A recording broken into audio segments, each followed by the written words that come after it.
want to welcome you to the Trending Podcast with Pastor Ed as we talk about cultural issues and how the Bible speaks to them specifically. Typically, I have our distinguished guest, Pastor Hutch Kufal, or as Siri would refer to as Pastor Hutch Kufather.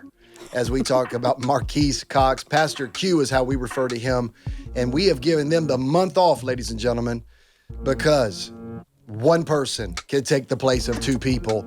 And her name is, we call her First Lady around here, First Lady Stephanie Newton. She's not a pastor, but she's married to the pastor. That's correct. And we today, first and foremost, I want to just say thank you for joining us. You look beautiful as ever. I cannot wait to the end of this podcast. We have a date lined up at Chama. We do. We are going to have a date. Our Valentine's date that we did not get to have. That's true. Is about to happen after a moment of romance on a podcast. Hello, as we talk about singleness, dating, marriage.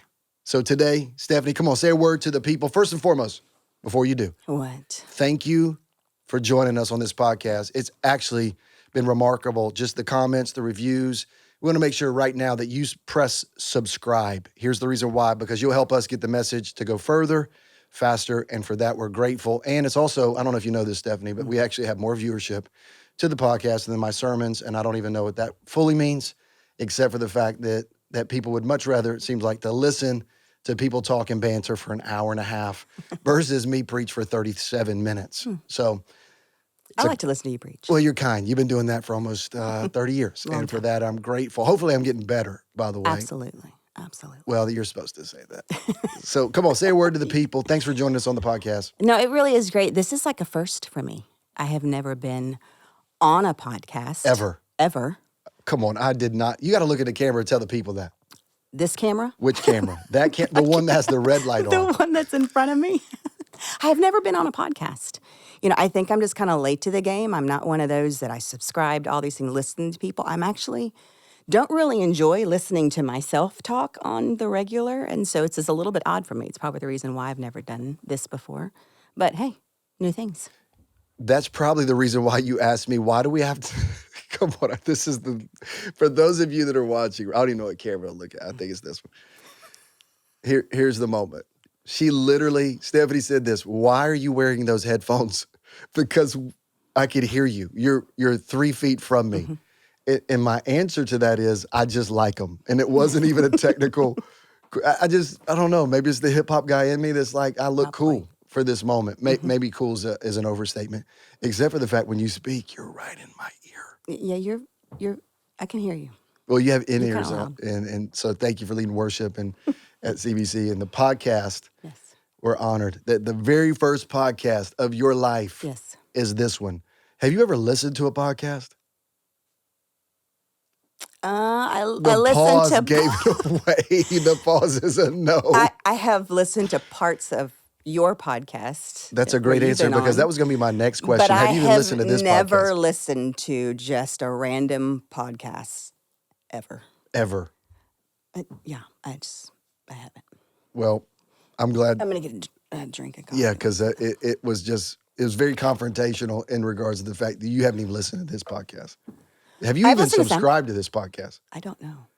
I doubt it. All of those are just smokes and mirrors right there of just going, I'm not going to answer the question. Very diplomatic, very politician-ish right there. Just never answer the question. However, as we talk about trending, it's the month of February. Yes. Just for a few more days. Yeah. Singleness, dating, marriage. I'm going to ask some questions. You can ask me some questions. This is unfiltered, okay? Okay. We're working through these 3 categories. Okay. Singleness. Yes. As we talked about singleness, and this is what we mentioned in our sermon series, singleness is a season of preparation, personal development. Marriage does not prepare you for marriage. Marriage actually exposes a lot of the dynamics of the virtues and attributes that we probably should have developed along the way, but did not. And here's what I also said. The worst thing than being single is wishing you were not single. Yeah. Because I think oftentimes we find ourselves desperate. It's like going into a grocery store, you're hungry, you buy stuff you don't need. You get desperate in relationships, you end up with people, I'm just going to say this, you don't need. And so as we talk about singleness, anything specific from your past, I think this is a moment where we open up the door and we go, take a look in to younger Stephanie, younger Ed, season of singleness. what would you, and this is the question that always gets asked, what would you say to 18, 19-year-old, 20-year-old Stephanie? Mm-hmm. Now, I was going to state your age, but I won't state your age. Now, at the age that you are, what would you say to single Stephanie back then, before I came into your life? Yes. We'll talk about that and how we met in just a few moments. Yeah. But before we met, singleness, feel like you did it well? Felt like you were prepared? Felt like you took a season of personal development? Come on, speak into that. I don't know that I could say that I did it well, because in the singleness, I don't know. I don't know that I could put a statement to good or bad. Um, it was one of those, I didn't really have direction. So I didn't know if I was doing it right or wrong at the time. My family was in church, so I was in an environment that was, healthy towards having healthy relationships. However, having two older sisters, shout out to my sisters, they'll love that I said that they're older too. They are very close in age, but much older than I am. So I watched their dating, singleness, age, of their life. And I just saw them get in trouble all the time. And I Yeah. was like, you know what? Let me learn from them the do's and don'ts. So that was really my perspective of what I saw of like, okay, these things seem to be working, these things don't. Just kind of note to self. We met really young, Mm-hmm. 19. I was 19, you were 18. Mm-hmm. So there wasn't a whole lot. I was not, I think we all want to be in a relationship. We all want something meaningful, no matter what age, whether it's you're looking to a parent as a small child or to, somebody else as you get older. But it's also one of those, I had goals and dreams and places I wanted to be. And I was kind of single minded on that, even though, yeah, it'd be nice to have somebody to, hey, call or whatever. But there wasn't anybody around. Nobody was knocking on my door. I wasn't knocking on anybody else's door. And so I was like, well, I'm just going to sit here and just go for what I do know. And I know I want to do certain things and be certain things. And so let me just do that. That's kind of what my singleness time looked like. I had aspirations. So that's where my focus was. It really wasn't relationally focused in those times. So you were just driven by purposes of goals of what you're going to Yeah, become, career oriented, very much very so. much so. And if anybody knows you, that is honestly who you are. Very driven, very determined, very goal focused. And I wasn't. I was none of those things. I was basically in the singleness. As much as I would love to say that I was living this well, according to, this is our listener guide, by the way, that we pass out at all of our campuses and our services. I put this, and even while I was preaching this, Stephanie, I was like, deepen your conviction, discover your calling, develop your character, desire true contentment, deepen your community, and be devoted to consecration, which was a level of purity. And if I were to look at A, B, C, D, E, F, I would look at all of those things, and I did none of those things. One, I didn't know Jesus until I came to be a high school student. And I think for me, it wasn't about conviction. It wasn't about calling. It wasn't about character. It wasn't about contentment. And I didn't have authentic community, and definitely wasn't living a life of consecration. Actually, just as we've shared this with our church, just my life was very different in that perspective. I did not know that sexual intimacy outside of marriage was wrong.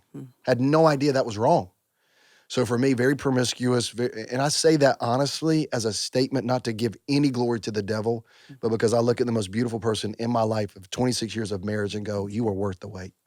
You are worth the wait. Thank you. And it still grieves me to this day, after 26 years of marriage, knowing you for almost 30 years, that if I would have known then what I know now, my life would have been different. And it's the scar. So I'm going to just speak to somebody and goes, man, I have not done this well either. I want you to know that there's grace and mercy. And I want to give you a living, breathing human example of grace. And God's going to bring somebody into your life that probably did it a whole lot better than you in regards to the season of singleness, that will show you grace and forgiveness. Because I remember saying this to you, Stephanie, when we met. I don't know what you fully see, but let me share some things you don't see that I may bring in as baggage in this relationship. Do you remember that day? Can you, this is where this is about to get unfiltered. Can we go back to the moment in a season of singleness that, and we'll go back, all right? So we're going to talk about how we met, Okay. but I think it's important just to demonstrate grace, forgiveness, and mercy, knowing that we don't get things right sometimes, and God brings people together, and there's a moment to heal and a moment to move forward. But when I shared with you the fact that I did not have a season of singleness well, I remember sharing that with you. Do you remember Oh, I remember. standing in that parking lot? Come on. In between the dorms, college campus. This is about to get real, y'all. The people in the studio right now, y'all about to get it. I don't remember what brought the conversation No, I don't on. I remember. think it was just general conversation. I don't remember a whole lot of conversations we had when we were in college, when we first met. But that one, I can see us in my mind standing there. And it was almost a passing statement when you had, I don't remember the exact words, but the sentiment was what you just shared of, hey, I didn't do the singleness well. Like I made some mistakes, all those things. And I'd already fallen head over heels for you. So it was one of those, it wasn't like, yeah, I don't know if I really like this guy. No, I did. I knew that there was future with us, for us. I had already gone down that road in my mind. I'm like, I think this is the one. And then having that conversation, which is when, whatever that statement was that you made, it stopped me in my tracks. Like it was like a gut punch almost. And I know that's not what it was intended because you said it in passing. Because now I know where you were. You were beyond it. You know, you had worked through it. The Lord had, done a work in your life. You'd I've been made a a Christian commitment. less And, than 4 years at yeah, that moment. yeah. And I was saved at 11. So I'm, 7 or so years, 6, 7 years in. And, but had not lived or walked the same life that you had walked. And I guess in my mind, I never had really said it out loud, but I think in my own mind, I thought that I would meet somebody who was the same, like-minded, in as I was to stay pure until I got married. I remember exactly what you said. Okay. I mean, like It in probably quotations. wasn't kind. No, it wasn't kind. It was not kind. We were standing in a parking lot, and then all of a sudden, in that conversation, it immediately changed. It did. And you called it a gut punch. It was like a bomb went off, and you were standing in shrapnel, but I didn't even know a bomb was dropped. So I'm completely caught off guard. Yeah. We had developed a relationship where I felt like we had communication, trust. But when I said that, you said this out loud in quotations. I have committed my life to marry a virgin,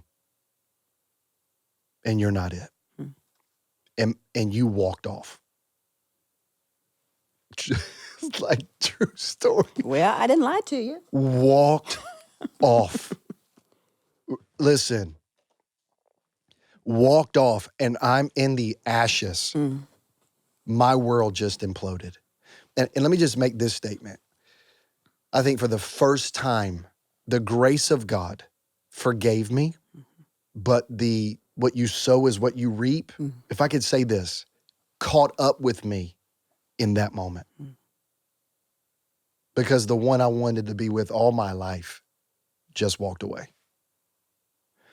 2 days. I know exactly. 2 days. We didn't have cell phones. No, we There was didn't. no text message. I could not stalk you through social media. There was no Life 360. I didn't know your status. You know, like email just came on the scene. AOL just came on the scene. I mean, this is where we're in the 1900s, ladies and gentlemen. As our children call it, yes. Absolutely. 2 days of radio silence, and then it broke. Do you remember that? I do. Why don't you say that? Those 2 days, it seems longer than that. Are you sure it was only 2 days? It seemed felt lo- like it seemed longer. it felt longer. But I didn't know what to do with it because it didn't make sense in my head. I'm like, why? And I remember you being upset with me being upset with you. Yeah. And Judgmental. I think I called you all those things. probably. But it messed with me because I was like, is this too much to ask of somebody to want the same things? I don't want to find that that's important, So it was in my head. I'm like, I don't think that's asking too much. Do you feel like somebody. that you were lowering your standards with me? Not now. Then, in the moment of all of that, I was just like, I questioned everything. Mm-hmm. I questioned everything. And I think the fact is that it wasn't something we talked about like first thing when we started talking. Yeah, you don't lead into a conversation of like, okay, I like you, you like me. Tell me about your sexual history. Like Yeah. we don't Yeah. typically do that Yeah. We talk a lot though. I mean, now. we always did. I mean, I Yeah, felt like we talked for hours. we did. And well, I don't think we talked about anything, but yet we talked about everything. And it was just kind of like, well, why hasn't this come up before? But I didn't ask, and neither did you. And so I don't even Shame. know I how it think even shame for came up me. at that point, standing in the parking lot, Yeah. But it was just processing the whole time of like, can I move forward? How do I move forward? I want to move forward, but I don't know what to do. And it was the Lord just like, okay, well, here's the deal. You're going to have to, one, have some communication with Ed, but you also have to realize if he says that he's come to me and he's asked for forgiveness, if my forgiveness is good enough for him, then so is yours. Say that again.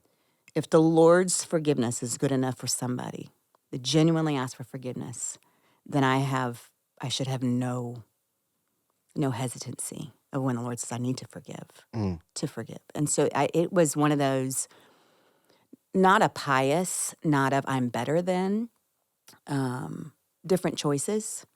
And I think the Lord reminded me there's lots of things that you wish you could undo. Mm-hmm. There was regret in my own life for other things. And so we just happened to hit one that was different for me. So it was a very introspective time, just constantly processing what I was thinking, feeling, why, what was my motivation behind being mad? Is this something I can get past? Can I forgive? Will I forgive? And do I want to forgive? And can I move forward to where it's not even a thought Mm-hmm. anymore? It's not something lingering. I'm not just constantly it's nagging back there.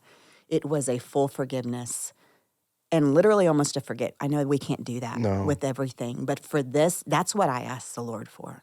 I don't want it to linger in my head. I mean, if you have forgiven him and he's committed his life until marriage, that's good enough for me. Do you remember? Listen, y'all are getting a very unfiltered conversation here.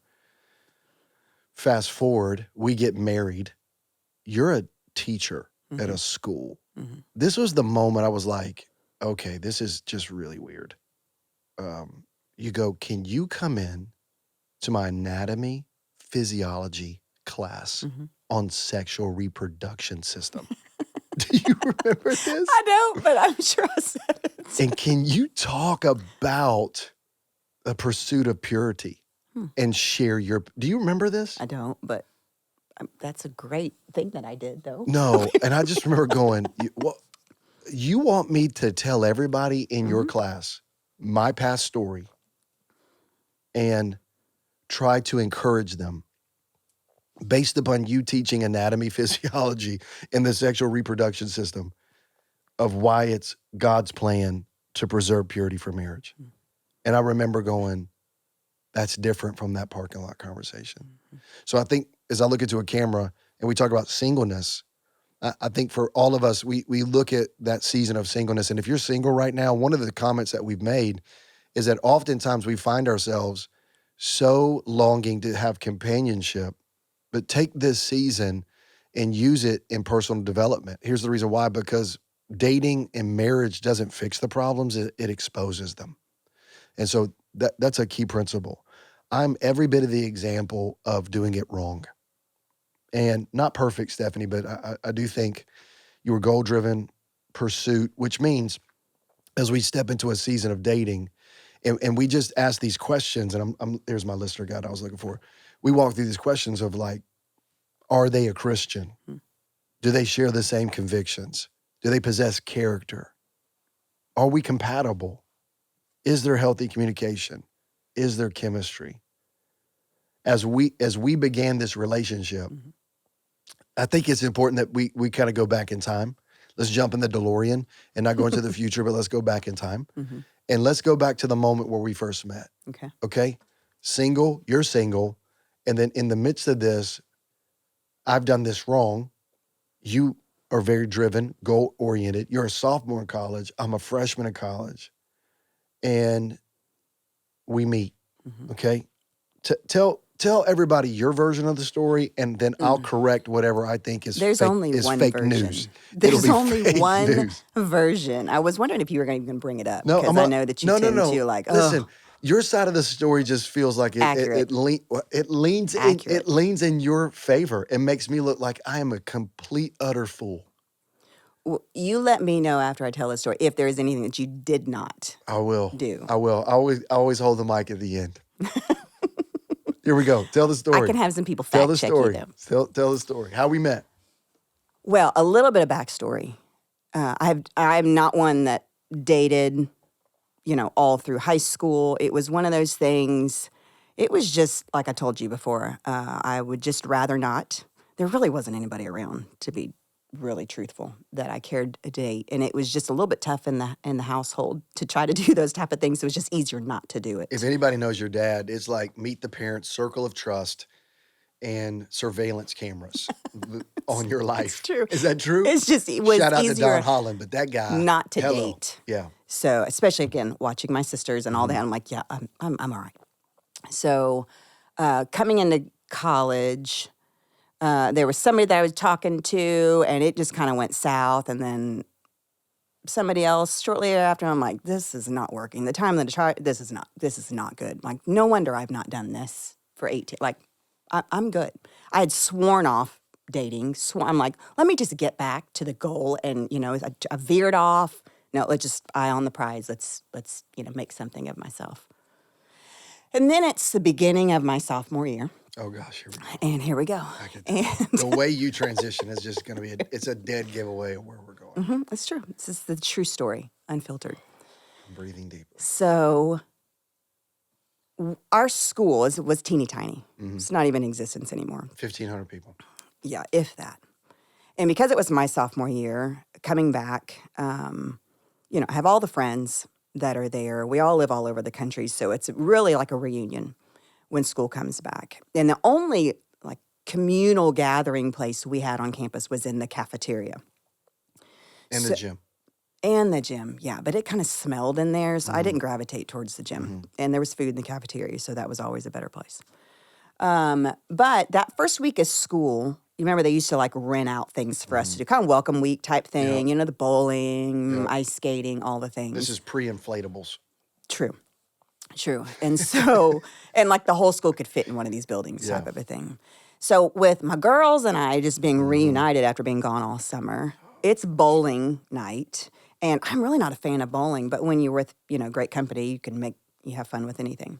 So we're bowling, quite honestly acting a fool, being loud and obnoxious, but having a good time. We're not doing anything wrong or like we're not being mean to people. We're just being teenage girls that, hadn't seen each other in a long time. So the next day it's lunchtime. We're all sitting at this like long, those 6-foot tables that are lined up where we just went through the cafeteria line. But we're all sitting there, and the door was just across from where we were. And because it's the beginning of school and we're returning students, you knew who all the new freshmen were. Mind you, we're teenage girls. So we're watching the door and all the new faces that are coming in. We're like, oh, look, yeah. What would you say about guys? Were y'all ranking them 1 through 10? No, that's what y'all do. We don't do that. That is not true. Oh. We continue on. Yeah, okay. So we're just like, scouting them out. Had anybody seen this? Oh, this person. Oh, he's cute. Oh, no. Yeah. Oh, no, I know that one. No. And so we just kind of just group chatting, keeping an eye on the door. Well, then this redhead, Oh gosh. tall, Why do you got to lead with that? Because that's the first thing that I saw. Auburn. It was more Auburn. You make it seem like Ronald McDonald walked in the room. Not quite, but it was kind of long and it was combed over. And it was not combed over. It was shaved. Not then. Shaved head. It was later. It was shaved head Ed. Your senior picture, combed over red hair. Continue on. So, redhead Ed walks in the door to get in the line. I despise this. So we all noticed, we're like, oh, yeah. And someone's, oh, yeah, I think he's on the basketball team, people who kind of knew what was going on campus. And he comes around the line, and you kind of see him looking for a spot, and he goes and sits at a table by himself, put the cafeteria tray and starts to sit. So we get his attention. I don't remember how we got your attention. Somebody walked over there. We're like, hey, But anyway, we get his attention, and we're like, hey, why don't you come sit with us? Mind you, there's probably a dozen girls, just girls, 10 or 12 of us, lined up at these tables. And we're like, hey, do you want to come sit with us? You don't have to sit and this is a small cafeteria. This is not some massive, it's a small cafeteria. Why don't you come sit with us? You don't sit by yourself. And he picks up his tray and kind of comes over and he sits the tray down. And then he just kind of pauses and just starts kind of looking, like surveying the group of all girls again. He's a freshman, new on campus, doesn't know anybody, surveys the crowd. And he's like, wait, are y'all the girls from the bowling alley last night? And we're like, yeah, we were there. We had so much fun. And he's like, oh, no thanks. Picks up his tray and walks back. And sits by myself. And sits by himself. There's two types of people that are listening right now. They're like, that's my dog right there. Nobody's saying that. Or they go, bro, for real, you walked away from a table with 12 girls. You did. I did. That is accurate Because y'all were information. obnoxious. Like. Nobody was denying that. You, by definition, felt like you fell into the category of mean girls. Who was the mean one in that situation? Yeah, y'all were just, it felt like, anyways. We were being kind. We were trying to include you. I think it was a moment. Here's the deal, because if I sat down at that table, what? Then I become this individual that gets, it's like being on The View. You know what I'm saying? It's like, what you talking about? I don't want Joy Bear just asking like a bunch of questions. Who's going to do that? I could envision all of that happening. But we'll never know, though, now, will we? Because Thus, you left. I left. So rude. Rudely. I think more humbly. Just protecting my soul and spirit. But then, you guys, all right, then what's my perception? My perception of you? Yes. It was like 2 weeks of blacklist. Again, teeny. That was the automatic. We didn't even have to say it, all 12 of us. Note to self, do not talk to Redhead Ed. He is like, he's on like the I was on list. the blacklist. And every time I walk by these other young ladies, man, they let me know. Oh, yeah. Are you the one that got up and picked your tray and sat by yourself and was so rude? Yes. All right, let's move on. And then we have a class together. We do. Speech class. Speech like 101. Communication. Introduction. Studio audience, member speech class. Anybody? No? Nobody? We're 1 out of 4. E? No? Yeah? 2 of you, 50% took a communications class? No, 3 or 4. Oh, 3. Ryan didn't take it. No, see, they didn't either. Ryan? No? Daniel? No. We're 50% All right. here. Well, our production social media team's in the room right now, so we're 50-50 on this one, where you got to do an introduction. Like, you get 5 minutes to do an introductory speech about yourself. Well, there was the classroom time, and then there was a lab time. Right, The classroom was really big, and then they divided everybody up to smaller labs, smaller groups. Same classroom, just different time. That's where you did all your speeches, and there was a variety of speeches you had to do. And that first one we did was like the introductory speech. Tell about yourself. And that's the moment that the magic happened. It's true. You told your story. You talked about your parents in such a sweet way. Even talked about a little bit of the difficulty of growing up in a deaf home. Kind of tugged at the heartstrings of Stephanie Holland back in the day because I, too, grew up around deaf people. My mom's best friend was an interpreter at Gallaudet School for the Deaf in the little town that we lived in Kansas. And she always had students over. So they were very much a part of my life. I loved the sign language. And so I was like, oh, look at that connection there. I'm like, maybe Redhead Ed's not so bad after all. So, I remember going back, Can you stop using that phrase, please? At this point, that's all you were because I didn't like you. I know. You were rude. I know. But I remember going back. Like, this is 2 weeks later, going back into the room. And you have to understand, this was like a 4-bedroom suite. And so there was just like a dozen of us that lived in this kind of apartment style room.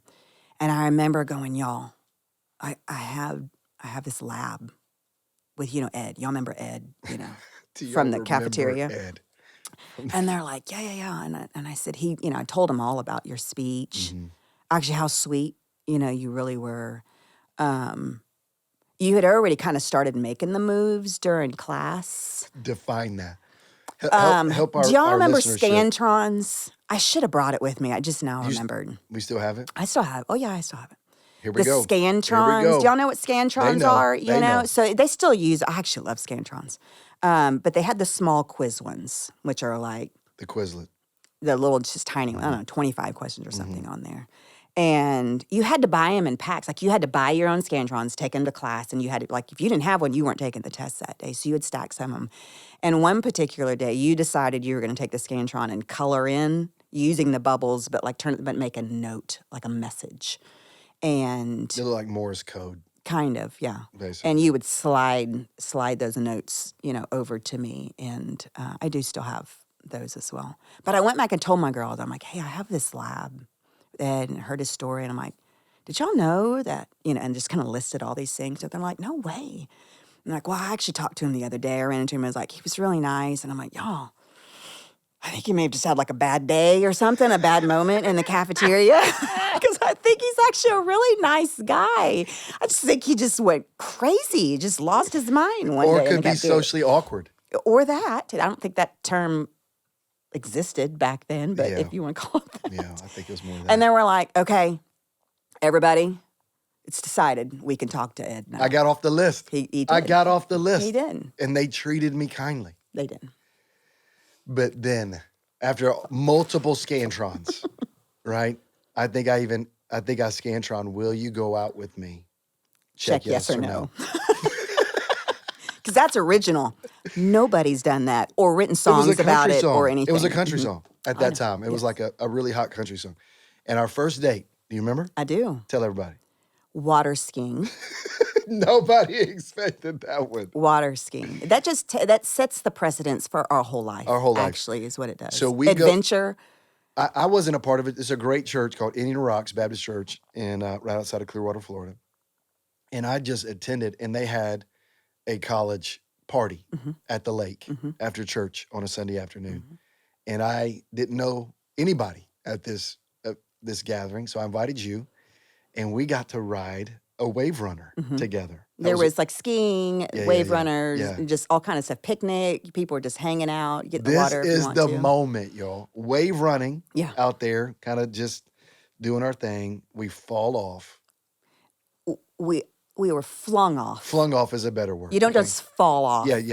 A wave runner. Flung off. And if you know anything about wave running, there's that key, that kind of goes behind that little button.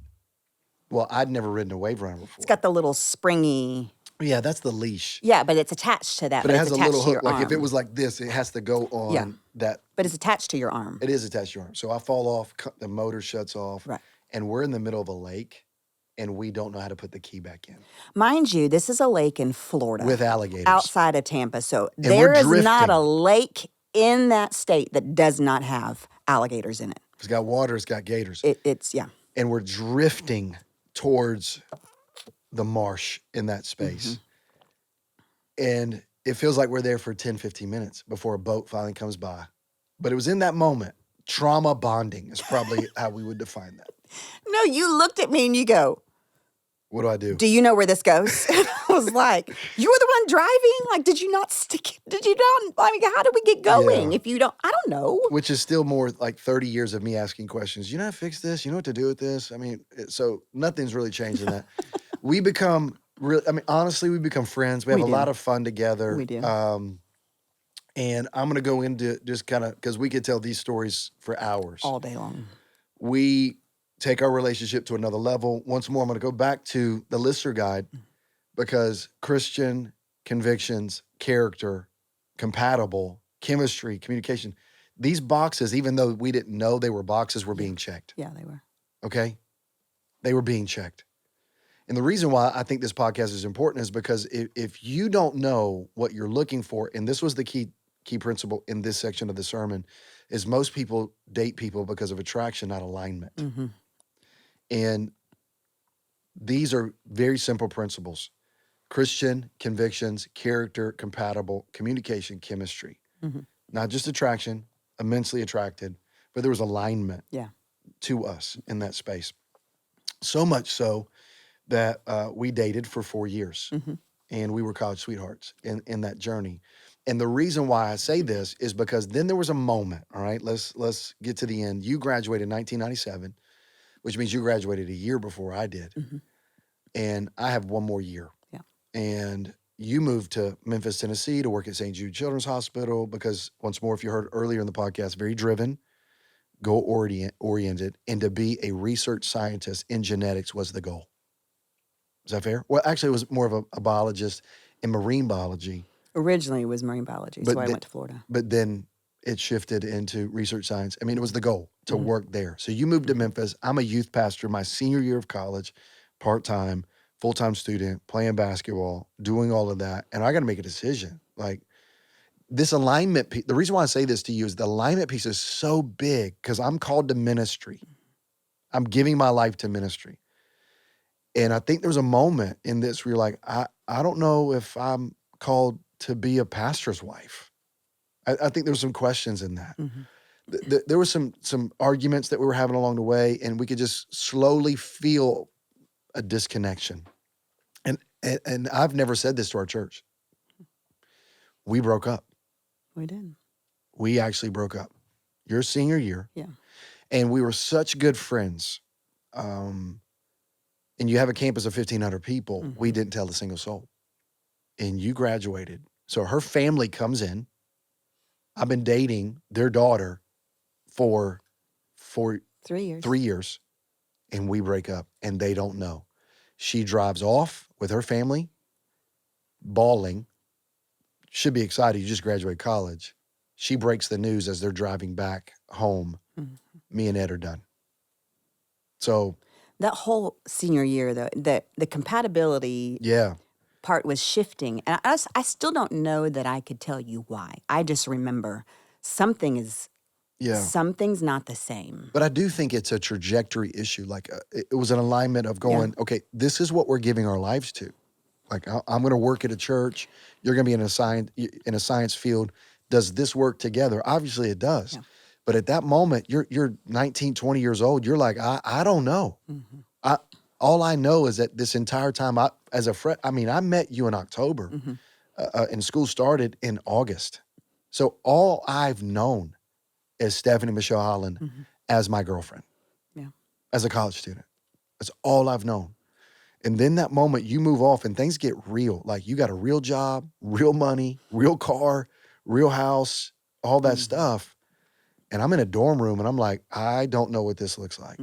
And I know this sounds really complex, to me and you, and people are like, that's pretty simple to navigate. But once more, like moving to Memphis, I'm in Florida, I'm working at a church that's asking me to come on full time, and to be in ministry. And for anybody that's watching right now, there was a season. It's not like this anymore. It wasn't if you were going to go to grad school, you had to go to grad school to actually get a full-time job at a church as a youth pastor or any pastor. So for me to go from part-time to full-time, I actually had to enroll in a grad school program and be in progress of that. And they were like, hey, that's the next step for you. And that was any church. I mean, Jesus couldn't get a job, like they had you got to be married, you got to have, 5 years of experience, and you got to have a master's degree in this. And I'm like, this is my future. This is where I got to go. And I think that's honestly what we were wrestling through. You want to say anything to that? No, for sure, because the dream job for me was doing research in genetics at St. Jude. It was that detailed. Absolutely. And it became apparent immediately after. I mean, I had found the job, applied, and was ready to go at graduation. And so I was like, well, that's pretty clear where my direction is. I'm supposed to be in Memphis, but you're supposed to be in Tampa. How do we... I don't know, long distance relationship was just not something I was wanting to do, and to really not even know. I think the mystery behind is, will this work? Yeah. It was easier, but I think it was, I don't know, I know it was sovereign, because I think we go back to the singleness part that honestly you may have you feel like you've made wrong decisions, but I don't feel like I did it well because I wasn't actively trying to pursue at being a better individual for you who was coming that I had no idea. Mm-hmm. But I think we went back into a season of like, oh, well, I know who's coming because I never thought that I wasn't supposed to be with you. I just didn't see how it was going to happen Mm-hmm. from where we were. And then the Lord orchestrated events and all kinds of, changes happened. Yeah. But that gave us an opportunity of that singleness to try to figure out, okay, is this really worth working on? Because you go from being single, dating for 3 years, and then you're broken up. Yeah. And then I go into the summer. I mean, May, Mm-hmm. then I go into the summer. You're working at St. Jude. Mm-hmm. I go work at a camp. I resign from my job as a part-time student pastor because I'm like, hey, this isn't for me. I got to go off to grad school. I'm not going to do that here. And online education didn't exist, by the way. So it's not like you could do this online. You actually have to go in person and like attend in class. So I go work at a camp in Pennsylvania, and one of the gals in your My roommate. suite, your roommate that put me on the blacklist, gets married. And Stephanie is a bridesmaid in the wedding. Watch this. So happens to be in the same town I'm doing a youth camp as a counselor. And she pops up at this camp that she worked at the summer before to see some friends. I'm literally painting a barn in a cherry picker. True story. That was my job. And she walks up to the cherry picker. Me and a guy named Oz Price. I was like, hey, Ed. And this is the girl I've dated for 3 years, and we've been broken up. And I can't explain this except for the fact the magic happened again. Yeah. That it was a reconnection. It's like the cartoon, like fireworks. It You could was. just It see was. going. But I do think a moment of distance created clarity for compatibility. Mm-hmm. And the reason why I say this is to you is because you got to make sure, and I'm talking to single people and dating people right now, you got to make sure that it's about your trajectory. It's where you're moving, and can you move together? It's that big of a deal. Yeah. Because if not, your careers separate you in different paths, your pursuits, if you don't have the same convictions, go to church, don't go to church, follow God, not follow God, all those things matter in that space. God brings us back together, we get engaged, we get married, and now we go into the third point of the sermon as we talk about marriage is a season of demonstration, demonstrating everything that you've learned in that singleness and also a demonstration of what you learned in dating. And now it gets put into full practicality of like husband and wife. And we got married August 1st, 1998. And just to really summarize this for the sake of time, we spent a lot of time on the singleness and dating. But in the notes, we talked about what it means to be a husband. Leads her spiritually, serves her intentionally, edifies her constantly, values her publicly, protects her emotionally, supports her financially, respects her sexually. These principles I did not know when I got married. I didn't understand. Learned along the way through a lot of heartbreak and heartache and a lot of moments where I'm like, I was wrong and I was stupid. And then on the other side of a wife, supports him spiritually, trusts him respectfully, encourages him personally, honors him publicly, patient with him daily, pursues him intimately. Because if you're not careful, and I'm just going to go ahead and say this because I think this is what people want to know. In a season of dating, especially in Christianity, it's like, okay, we're attracted to each other. We have longings to be together. Intimacy is something that we've preserved for marriage. And if you're not careful, you put that desire for intimacy at the top of the list. And I'm not just saying that for dudes. I think that's true for females as well. So it easily gets to the top. But then you realize that intimacy specifically is a beautiful gift of God, but you cannot make that primary. And most people date and they become sexually intimate in that space because they think that, I got to make sure there's compatibility in that category because there's spiritual convictions and there's financial wisdom and there's an emotional support. But if we're not sexually compatible, this isn't going to work. And you're like, man, our culture, that's why this trending podcast matters. Our culture makes you say that's number one, because if you're not sexually compatible, nothing's going to work. As a matter of fact, on my Instagram right now, it has been some comments of the fact, literally on my Instagram right now, comments of, hey, I'd rather have a person that protects me, supports me financially and emotionally than being a Christian. If they're a Christian and don't do these certain things, I'd rather have a non-Christian. And honestly, these are the real issues of what people are working through. So it's got to be about alignment more than attraction. Here's the reason why: because it could really look like, man, this is gonna vibe so well together. But there's got to be more substance to a marriage than just physical intimacy. Yeah. So as we walk through this and we talk about just husband, wife, and the dynamics and the challenges, let's talk about our first year of marriage. Let's That talk about the first week when we got okay, home. here we go. Yeah, this is where It, I was not expecting this on the podcast, by the way. I was kind of hoping she'd broad brush the fact it was a tough year, but it was a tough year, but it started with the first week. It's like it was almost instant. Like Yeah. talk about honeymoon over. Over. Like soon as we walked back in the house, and I don't know why we decided to do this immediately after we got back. Probably just to go ahead and just rip the Band-Aid off. Like y'all got stuff Yeah. to work on. Yeah. We decided to you have to understand this was a thing back Wallpaper then. was a thing back then. It was that not just full wallpaper, but wallpaper and then plus the border up at the top. Awful. It was teacups. It's This is why everything- we did it, because it was ugly. and It's it had to go. it's every house that you've seen that you buy and you're going like, we got to demo this thing. And that was our house. But we had no demoed it money. to make it that. What? Our home was outdated. Yes. So we made it what most people demo today. Yes. You know what I'm saying? Yes. And we fight. Like, honestly, it was World War III. It was not good. Didn't know we were going to make it. I literally said to myself, I think I made a mistake. I'm like, oh, this is not good. You said that? Yes, to myself. I didn't say it out loud. I said it to myself. But you thought it? Babe, we were ready to kill each other. I don't think that's how any marriage is supposed to just end wanna up. go on I don't think record. anybody's going I to say, didn't think this that. is what I signed I up did for. not think that. Okay. I didn't think that. You thought you made a mistake? I was, yeah. Over after wallpaper? Oh, honey.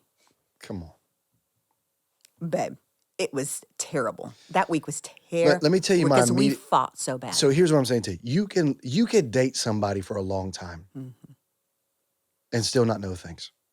And what I found out in that moment, and you probably found out about me, is that I'm not a detailed person and you're a detailed person. And straight lines matter. When it comes to wallpaper, yes. I mean, and this is where this got really difficult. And I'm just going to summarize this, okay? I grow up, and I'm a free spirit. You know, I'm a feeler, and you're a thinker, okay?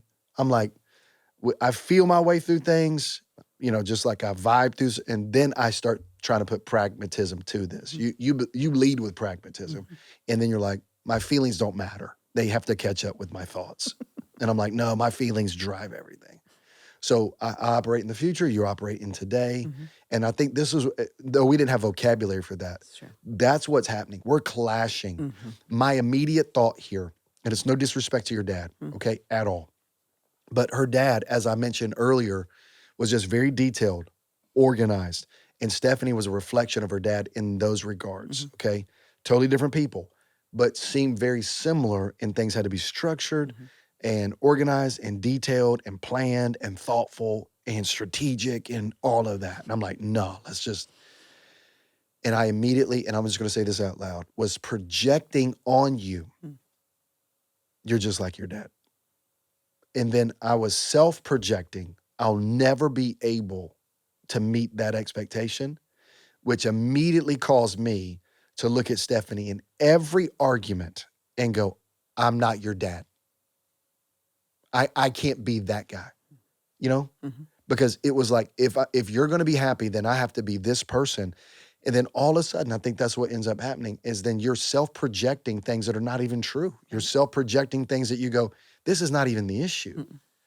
And then the thousands of questions that you're asking for clarity, I'm like, stop interrogating me. You know, I feel like you've strapped me down to a chair and you're like waterboarding me in this moment of just answers. And I'm like, no. And so we're going to talk a lot about this in our message, but this comes out after the message. So we have to kind of go into the future on this. Okay. As we talk about communication, because I would say this was the primary. We lined up. Yeah. There were so many things that we shared in connectivity of who we are, but there was a major disconnect, I think, in communication. Absolutely. We are 100% opposites. Can you just give a little bit of just so it doesn't make me as the only one that thinks we're different? Can you just give no. examples? For sure. We both love Jesus. Yeah. Check. We love our children. Check.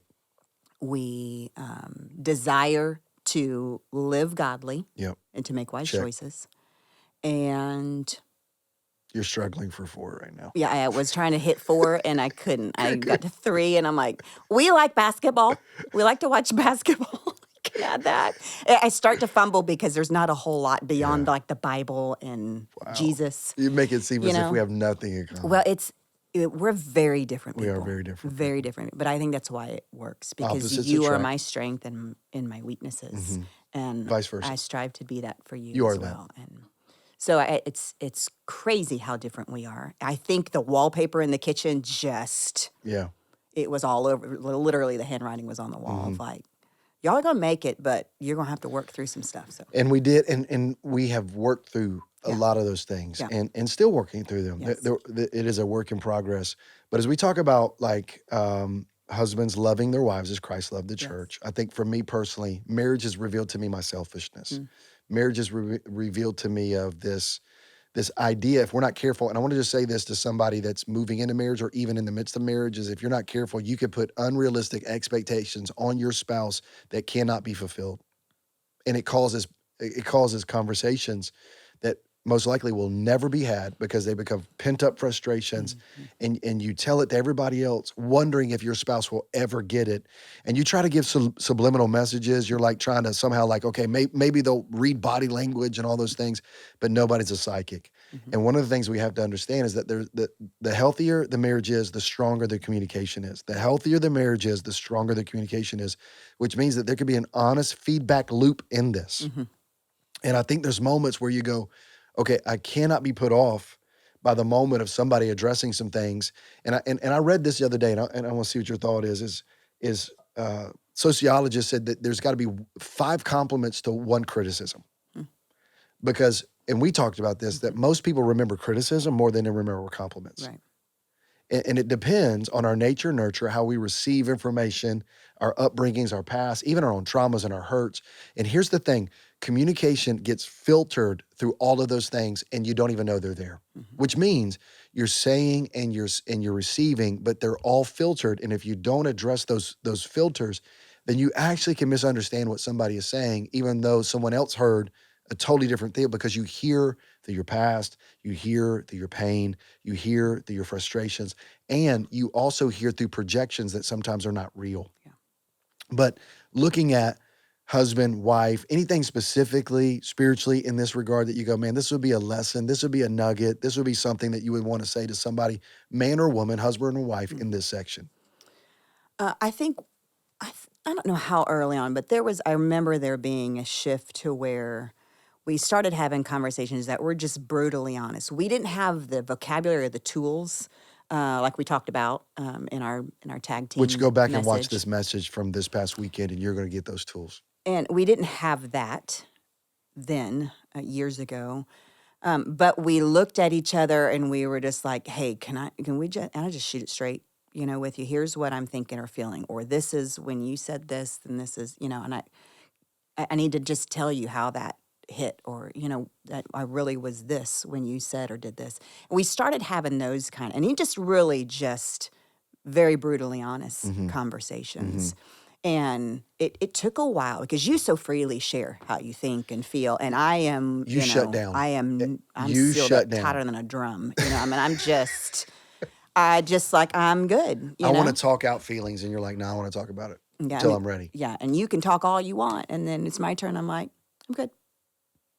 Frustrating. I know, but then there were times when Yeah. your personality was able to unlock mine. Of like, hey, I am actually safe. You are actually safe for me to share, in those moments. And I think that's when I recognized, okay, like it doesn't have to be the way I maybe grew up or way I've seen other people in their relationship. It can actually be very open, very honest, without being rejected or condemned or, but just really loved through it and be able to walk through something together. And it made the next conversation after that. Yeah. It wasn't like we had these deep ones all the time, but there were moments when we're like, okay, it's time for one of these again. But it made it easier for the next time. So for me, that unlocked me. It's great. It took a long time, but I had to recognize that, yeah, my husband is a safe place for me. I cannot stress that more than what she just said, but I'm going to try to. If you don't feel like the person you're dating or even the person you're married to is a safe place to share the levels of vulnerability, it will not move in a direction of health and communication. I'm not saying God can't do the miracle, but before longevity in relationships can actually have sustainability, I think there has to be a foundation of trust. And I cannot overstate that enough, because if there's not a level of trust, then there's a moment of honest feedback that will always be misinterpreted as being critical versus constructive. There's something different between critique and criticism. Yeah. Critique is, let's make it better. Criticism is, I'm attacking your character or lack thereof. And so you go, how do you get trust up? What would you say? How does someone listening right now go, how do we build trust? Relationally, I think somebody has to step out, Be to take the vulnerable. first step, Yep. to take the first step and be willing to be open and vulnerable. Mm-hmm. You know, for me, it was like, I don't know what you're going to do with the information that I share. Hello. Are you going to receive it? Hello. Are you going to throw it back in my face? Or tell other people. Or tell other people? Are you going to hang it over my head? Are you going to bring it up later Wow. when something happens? Wow. Because this is all what I had seen or experienced myself. Hello. And so I'm like, it's just better off staying inside. This is gold, y'all. It's not. I will tell you, that's not healthy. But if I don't know what you're going to do with it, then why would I share it? You know, if there is a danger of it being used against me in some manner, well, maybe not today, but such later as on. you keep doing this. Right. You did this, and this is who you are. It's like a score sheet that's just being kept. Yep.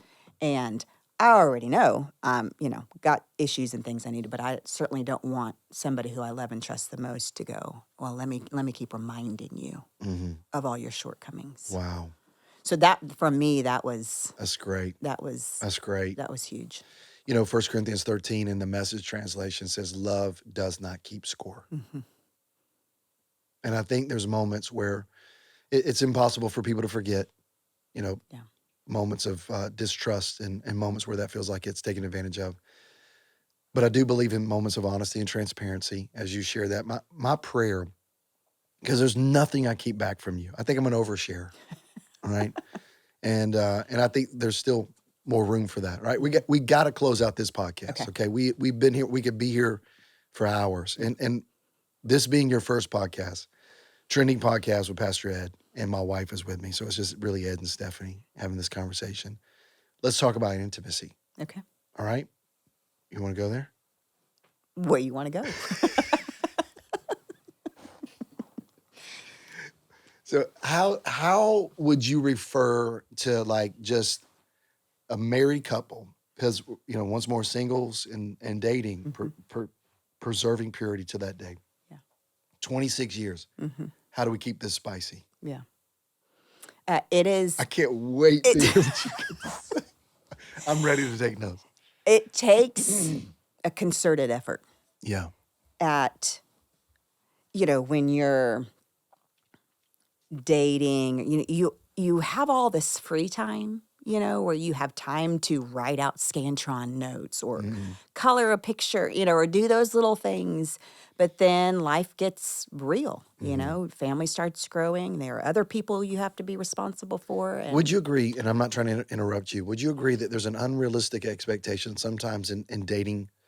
You're preserving purity. You're trying to do this the right way. You get married and you're like, we're going to be intimate all the time. Yeah. Like all the time.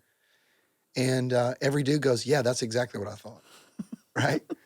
And then, like you said, life gets busy. Yeah. But even that conversation, nobody even had that. That was an unrealistic expectation and an expectation that was never voiced. Right. But it was just all up in the head, of like, yeah, this is the way it's going to be. But you're like, nah, that's not reality. Yeah. The reality of working 9 to 5 and picking up the kids and doing all the things. But it takes a concerted effort. And the effort is recognizing needs. Come on. For both husband and wife I may was not hoping- necessarily be the same. I was hoping she would go down this direction, because I think this conversation we had was a revolutionary moment in the expectation conversation of intimacy. You want to go down that road? Why don't you start it? when we when you begin to ask the question of like, okay, because I think there was moments of like, hey, what's the frequency of intimacy here looking like? You know, where there's moments of frustration. And I don't know how to say that out loud because it's embarrassing of going, I need more intimacy. Could we have more intimacy? It's like, you know, it That's feels one of those honest conversations we very have. honest conversation. We're like, hey, I'm dying, you know, and there might be more distance in between intimacy for you that you feel okay with, but I'm struggling. Like I am struggling. That was part of, for lack of a Not better to word, an stay pure, No, but yeah. temptations are real, and for me, I just remember going. There's a little bit of like, and I'm not trying to paint you in a bad light here, okay? That's okay. So it's not like months, it's Right. not weeks. Right. We're talking within the week, Yeah. right? In regards to intimacy. So let's just it's a 7-day deal, and the number of frequency, which I know this is really embarrassing for our studio audience. That's trying to like, oh my God, our pastor and their wife is talking about this right now, and this is really weird. But I really feel like there's major intimacy frustrations in marriages because there's not been these conversations, and there's nobody that actually will go onto a podcast and be a pastor and a wife and not make it cringy and creepy. I'm not trying to like, kind of move in this category, make people feel uncomfortable. But there was a moment of like, hey, can we talk about this? And it was a defining reality. It was educational, for lack of a better word, because as you begin to share, you just didn't say, hey, I need more. And they were like, okay, It felt like maybe that. maybe so. But then you began to explain what's going on, in your mind, in your body, what you're seeing, fate, temptation, what's just out there. And your perspective is very different, a man's versus a woman's. But I also, we're just different needs, and not right, wrong, good, bad, just different. But that conversation was revolutionary, Yeah. because it helped me understand the whys, not just the whats.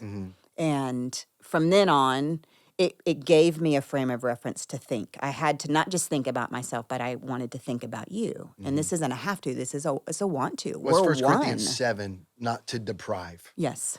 Like your body's not your own, Yeah. and we're actually one, Right. and it's seeking to meet each other's needs. Right. But we got to wrap this up in like 3 minutes. Okay. Do you remember I was like, hey, after this number of days, Yes. I'm struggling. Do you know? You want to say that out loud? The number? Yeah, or hours. 3 days / 72 hours. Exactly. And here was an honest conversation. I said, hey, listen, I could feel cravings intensified after 72 hours. Now, anything in between there, I'm good. Like I'll yes. 12, 24, 36, 3, like we're good. Yeah.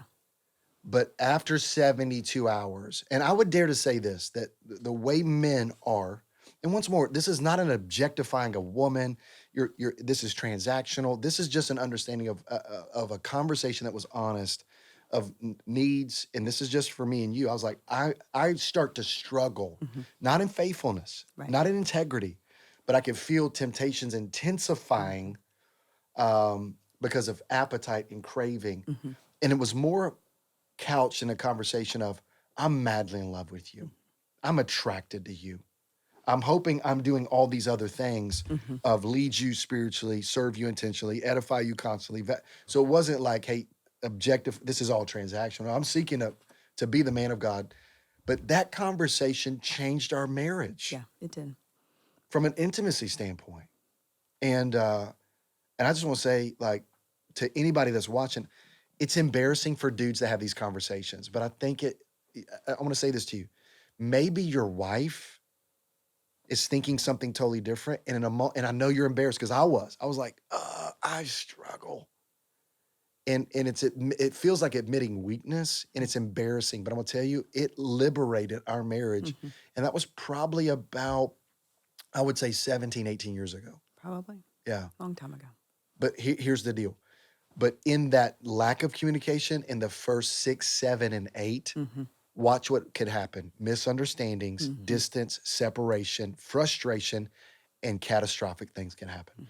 The more you can be honest, the more you can be raw in that conversation. Here's the reason why, is because I believe authenticity and transparency comes from communication, which comes from trust, which comes from alignment, which comes from Holy Spirit of God living inside of you. And as we wrap up, come on, Stephanie, Yep. we made it here. As we wrap up Trending Podcast, episode 9, we're almost to double digits. We want to say thank you for listening. Trending Podcast with Pastor Ed with Stephanie Newton, by the way. Hey. I need you to share this with your friends. Singleness, dating, and marriage. Even though you may have done it wrong, we believe there's a God that rights every wrong, and we know that he could be faithful in every season because he's a God who will never leave you nor forsake you. And as my coffee cup says in Matthew chapter 11, verse 29, for all those who are weary and heavy laden, he will give you rest.